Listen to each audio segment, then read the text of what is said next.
you're speaking to a theme that I guess all humans or all men, but maybe men in particular, because we're so associated with this concept of will and this concept of like, creating a business or leading, right? And so it's like what I hear you saying is um a man, you know, I guess how I want to say it is like it's a universal experience of being a man to want to create something that's bigger than you and to therefore have to come face to face with this kind of humility, to be willing to have the audacity, as you say, to assume that it wants to live, to take shape, but then to kind of let go and to,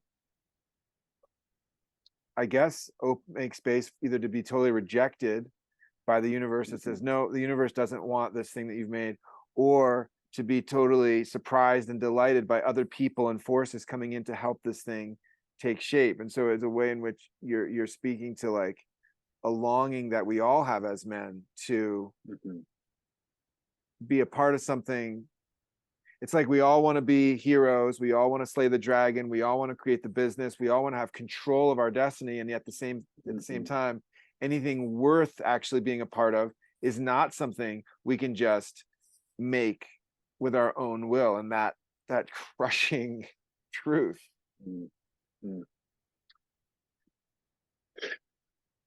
Yeah, it feels like a live paradox. It feels kind of like the confrontation of this, call it traditional, or maybe like uh Americanized version of masculinity, which is the like, you're the master of your destiny, you can be anything you want, you create everything.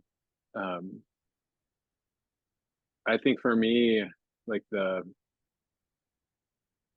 humility and the life actually comes when I am able to bring all of my capacities to bear, all of my like, capacity to organize, to plan, to create. I'm able to bring those to the table, and I'm able to almost like set them on the altar of creativity and say like, you know, here, take these, do with these what you will. And to me, it's like it's actually representative of a different paradigm of masculinity, a different paradigm of life, even where the old paradigm is one of stark individualism. It's this sort of really rigid, like, you're alone, and so your success depends on you and you alone.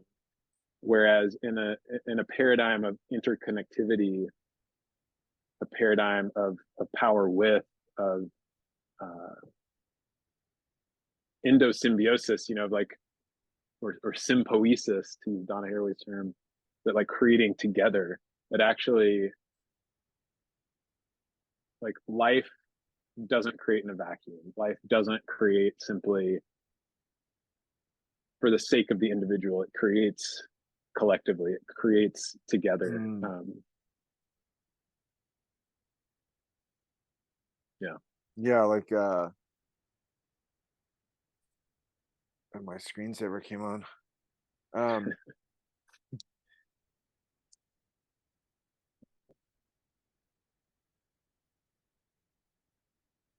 So there's a journey that we have to make as men from this story that we're the ones who create our destiny, to a kind of new story where maybe throw out the word destiny and think of this sympoesis, this life creating, co-creating together with, and the question is like, how do we get in with that, and what structures and stories need to die or need to be grieved, which we talked about last time, in order for that to for us even to make room for that.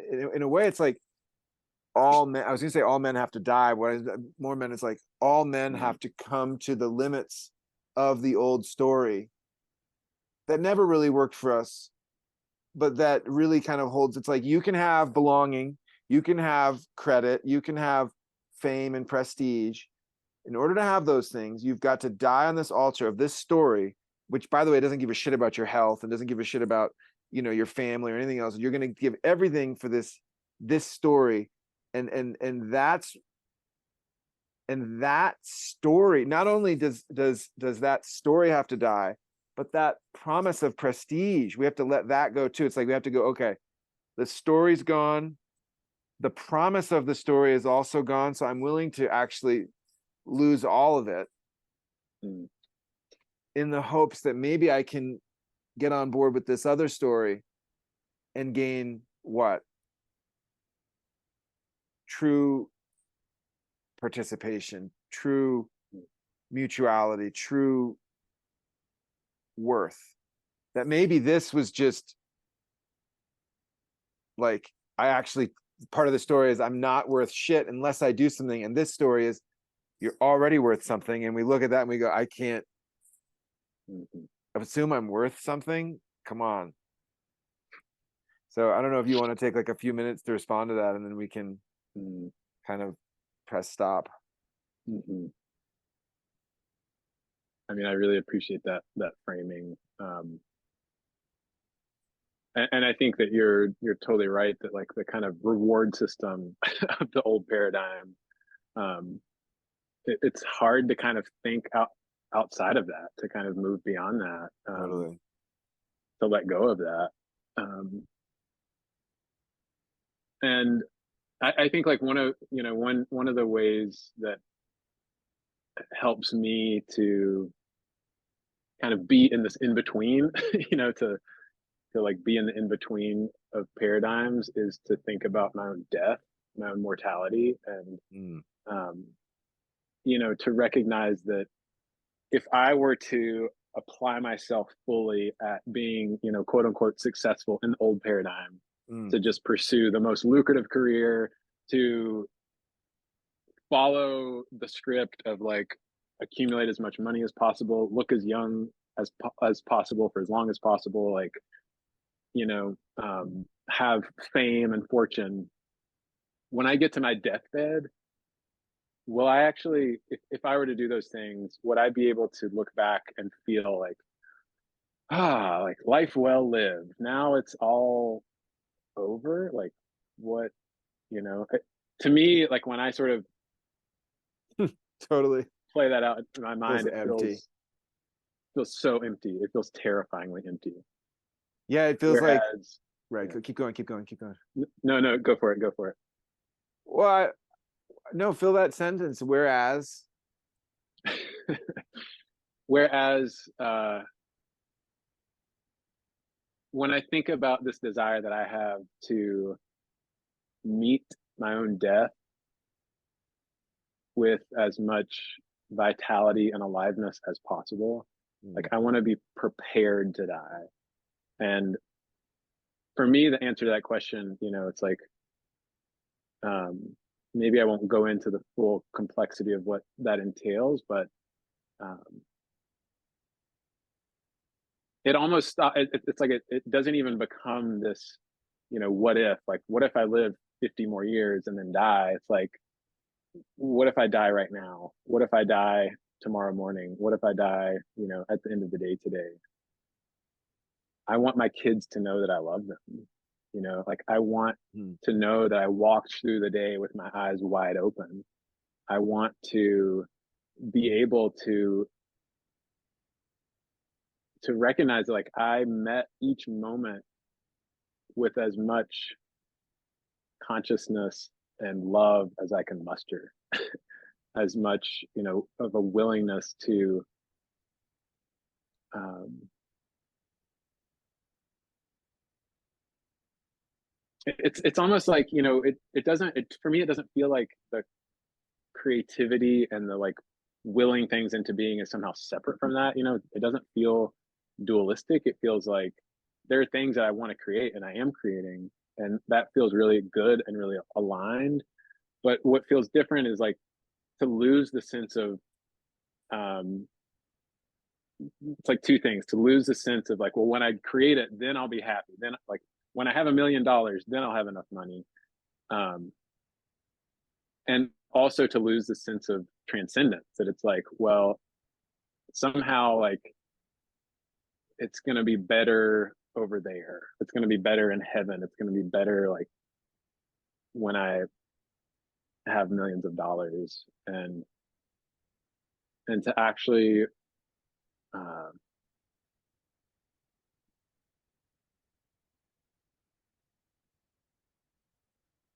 like stop being estranged from the presence, the present moment, to actually be willing to really inhabit the moment as fully as possible. Well, and what I hear you saying is that you almost can't do that and uphold the old story at the same time, because they're at odds. Because at any moment you're going to have a thing that says, love my kids with every fiber of my being, be awake to the cosmos, and all the things that you said. And over here, like, sacrifice all that so that for the next dollar or for the next sort of domain of domination, right?